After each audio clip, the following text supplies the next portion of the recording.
Would you commit to making the entire city budgeting process transparent? I think it's important. Other communities do. They put everything from salaries. If it's not online, it's available both at the libraries or at City Hall. Yes, I think that's important. I think it's important to be able to show, you know, that we shouldn't be hiding anything. I think that's one of the things that Quincy has a cloud over right now, and has for, you know, just because it has never been done doesn't mean it can't be done. And I think for us to be able to build trust back in our community, I think it's something that's important that we start kind of exposing so that we can move us together. I talk about that when we talk about the risk of downtown. We don't talk about the risk to the constituents. We say it's no risk. When we talk about, meaning I don't say this, when the mayor says that it's, you know, it's a game changer, that's a quote. It's a quote from the New York Times, and it's being it's misinterpreted. You know, it's a pull quote, game changer. The sentence before it says, if it works, it will be a game changer, but if it doesn't, the consequences will be significant. That's not, you know, it's not a true indication of what the New York Times was saying, and it was one person. And quite honestly, if people don't go and read that article, they'll just think that this is great, it's a game changer, it's the model, it's the right thing to do. But there's risk, and the risk there is to the taxpayers, not to the developer, because the developer will develop and move on. Just like in the article, the Ronas that invested in the West Hartford project. Mm-hmm. You know, that's a perfect indicator. And I know you wrote the article, and I think it was it was Jack's, or it might have been Boston Globe, where they said Streetworks said we met every mark. We did everything we were supposed to do. Well, thank you very much. But the taxpayers are still holding the bag because it's not making the income that it's supposed to make. And that key model was off of the garages. And there's not a lot of other places for people to go to in West Hartford. So by increasing the number of hours, and also the increasing the number of parking off the meter parking, you're forcing people to be able to go there. But the risk of our downtown is that there are other places for people to go to. So there's a huge balance that we have to have. And that comes back to the whole table of risk. So we have to manage our risk in the city of Quincy, and that's partly being able to look at our budget and understand what it is that we can provide for services, and also be transparent to our taxpayers as how we're going to get there, because it is a risk. And in business, you have to disclose your risk to your partners, and one of our partners are the taxpayers. And I know that, you know, it's a big project, and it's hard to communicate that out to people, but it shouldn't be presented in a way that nobody has to worry about it, because we are educated population, and we're in a tricky time in politics in general, from the top of our country all the way down to the city of Quincy and local towns. And I think the way you actually manage your way to get out of a situation like that is being sure that you're communicating to people in a way that they can understand. Now, not everybody's going to want to know, but the few that do should be able to get that information. Beyond the idea of making sure everybody's aware of what the real risks are in a project like this, do you think that the plan that they're pursuing for Quincy Center is a good one? I think the plan that they're pursuing for Quincy Center is a tall challenge, and it's one of those things that I want to see success happen in Quincy Center, and there's a balance of that. But I got caught up with another one that was very similar to this, which was the shipyard. And I was just like the Patriot Ledger saying, it's going to be a game changer. I don't think the Patriot Ledger said game changer, but we were presented a similar kind of storyline. Lots of jobs, it's going to be great, we're going to move ahead. And I think we were all very hopeful, and I think we in the city of Quincy need to learn. And one of the things I've done in the past 25 years is you enable projects, execute the projects, and then you go back and reassess them for how you could do it differently and how you can be more productive and positive going forward. And I realize administrations change, but that exercise is still there for anybody who wants to learn from it. And are there lessons that were learned from the shipyard that should be applied to this that aren't? I think there were lessons that were learned from it, which goes down to, but I still think there's still risk involved for the downtown, because there's a lot of disclosures that we're not seeing from, you know, we're 9 months into the project and we're hiring fishermen to come on to protect us. 9 months too late. Those are the things that we should have learned right from the very beginning from the shipyard. We should have had those protections geared up for us in the city so that we could keep our partners' feet to the fire. We tend to get too close in with our partners. Business partners are not your family. They are your investors and your partners, and you want to make sure you manage that relationship in a way that you're enabling yourself to be successful, but you're keeping your separation so that you're protecting yourself and your investment.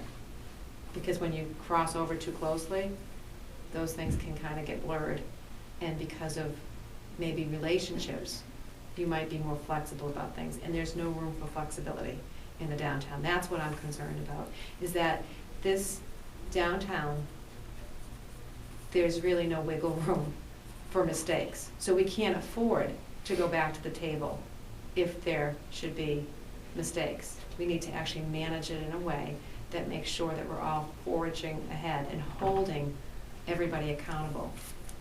And that's my concern, is that when you don't and you get too comfortable, things can quickly unravel. And I've been on both sides of that.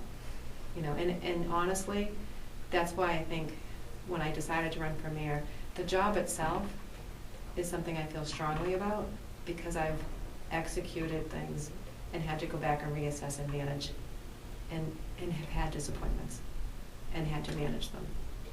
And I think it's really important, and I've had to actually keep that distance to be able to keep that exact same thing moving ahead.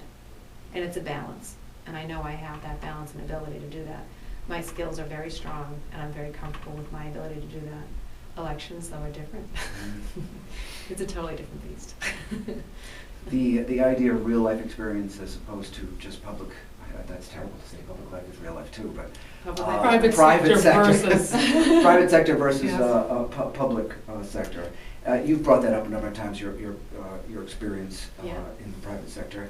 Can you give us an example of a project that you were involved in where your leadership skills helped see it through successfully? Mm-hmm. And this is where it's not diminishing somebody that's only had private sector skills. It's just limits, because in our private sector skills, we keep leaning back on what was done historically in the city of Quincy and not able to see past. And this is why, again, to be able to move Quincy ahead, I think we have to not historically go backwards and say how other people have done it, and this is the way it only can be done, because Quincy is very insulary when it comes to that. And the way we can make Quincy have the things they want, we have to be a little bit more open-circuited to that and be open to the way things other places do it so that we can move ahead. And my example of that, I guess one of my best examples of it would be when I was hired to go in and be an executive at Verisk Healthcare. Before it was Verisk, it was a company named ISO invested in 5 different it was a vertical of healthcare that they were investing in. And they invested by purchasing 5 different companies underneath one vertical, and they were in a mass acquisition opportunity. And my job when I came in was underneath one job, which was DXCG. They hired another company called Urix, and then domestically they named, before I was there, before I could actually give them my assessment, they said, well, we're going to be Urix. We're going to be Urix domestically. And then internationally, they found out Urix internationally didn't actually translate very well. So they said, well, we'll use DXCG internationally. So when I came in, the company was domestically Urix, internationally DXCG, so it was a mirror opposite. And my job was to extend them into the internationally, globally. And immediately I thought, well, you already have a huge problem because you're not the same company. You're one thing domestically and one thing internationally, and you've just created a huge challenge for yourself. And the other thing that they did was the 5 different organizations that they purchased, they let them stay autonomous but underneath one company. So the other 5 companies were underneath Urix domestically, but they were siloed. Everything was working within a silo, but they were one company. So when you were one company in the healthcare market and they were out there selling and communicating to all the same people, 5 different ways, but one company, and breakdown was happening. Communication breakdown was happening, confusion was happening in the market. Any brand recognition that came from any one particular thing was vastly deteriorating. And my job was to solve that problem. And that may not seem like a big problem to some people, but it was a huge problem. And the problem had to be solved, and I had to come up with a plan. And I had 60, 90, and 120-day plan. So my 60 days, I had to determine what the messaging was from each of those things. Well, I had to break down the 5 companies and determine how they were similar, who grouped together, and how we could do a hierarchy and sell it to the parent company. So I was working out of Boston. They were opened internationally, and I actually had to sell it to the parent company. So the parent company came down, and with the executive, the president of the company, and myself, and the other 5 organizations that were underneath one roof, but because they sold off their companies, they were no longer the owners of the company. We're one company, but we had great, huge personalities to deal with because they still felt like they were the owners. I had to break down a hierarchy, and there were 5 companies. 3 were predictive modeling and healthcare, and 2 were fraud healthcare. So I separated 3 and put them underneath one arch, and the other 2 were put underneath the fraud arch, and everything kind of highlighted underneath one company called Verisk Healthcare. And I used Verisk Healthcare because the parent company was going to be going public in the future. So rather than create a whole new name, I said, you're going to be Verisk Analytics. We're an arm vertical underneath you. The name of the company will be Verisk Healthcare. We've separated your unique properties, 3 in vertical healthcare and predictive modeling healthcare, 2 in fraud and healthcare, and we'll work it this way. Internationally, would have to be separate because at this point, internationally, they were still being known as DXCG. They were going to become Verisk Healthcare internationally also. So we'd solved the communication problem. Now I had to actually solve it with the 5 companies because they're still siloed. I got the parent company to sign off on my direction, and I'm simplifying this by miles. That's amazing that you're simplifying, because as you're telling the story, I'm picturing those people I saw in the pictures behind storm doors when you're campaigning, listening to this and just being overwhelmed by silos and verticals. And mostly because you asked me the conversation. Mm-hmm. It is how the companies worked, and when I say siloed, I mean they were intact companies that they hadn't actually merged, but yet in all pretenses for the parent company, they felt as though they were merged. They just didn't deal with the merging. And what I then had to do was deal with the merging, creating the one name and messaging it. So my next piece was I actually went outside of the company, outside of the city of Quincy when you have to solve some things, outside of the company, and brought somebody in, and we created it was basically a playbook where we were asking everybody the same questions, and we interviewed them, and we tape recorded their answers, and we pulled the messaging together by pulling each of the silos together to create one company. One message, one unified message from each of those senior executives that you got. Some people didn't want to play. It's very fun. So it's a sandbox atmosphere, and some people don't want to play. But they eventually did, and then we created one messaging. And then from there it became one company, one unified message, and then we started merging the departments and merging responsibilities, and sales teams were being brought together, and crossover was happening with product. All internal, this is all internal. And then within the 120 to the 6-month mark, we had to go external and actually educate our outside population. So it's an internal situation that you're dealing with, breaking down silos, creating one company, creating one message, going outside the company to bring in some of the solutions to be able to help me execute, because it's very hard to build trust, obviously, within those silos when you're one, because they see me as not necessarily the person they want to engage with.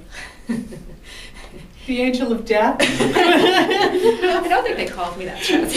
I agree. But it was, and the compliment that I got at the end of that, which may not seem like the nicest of all compliments, was from the parent company.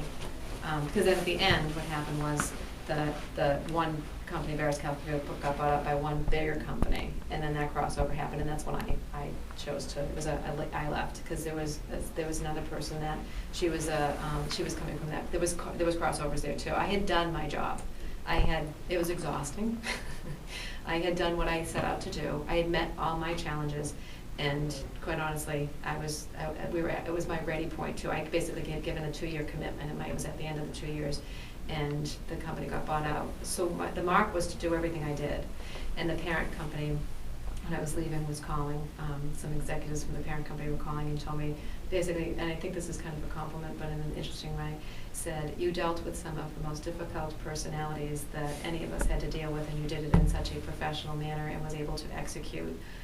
And you should be extremely proud of it. We were very proud to work with you. So it's just an interesting dynamic. And that was one of those moments where you kind of go, I've never looked at something and thought, Yes, it was difficult, but I didn't think of it as anything different than having to deal with the issue at hand. Difficult problems can be solved. Sometimes they can be more challenging than others, and that was extremely challenging. When I say difficult personalities, I'm making it sound very light. Well, I'm thinking difficult personalities like fiefdoms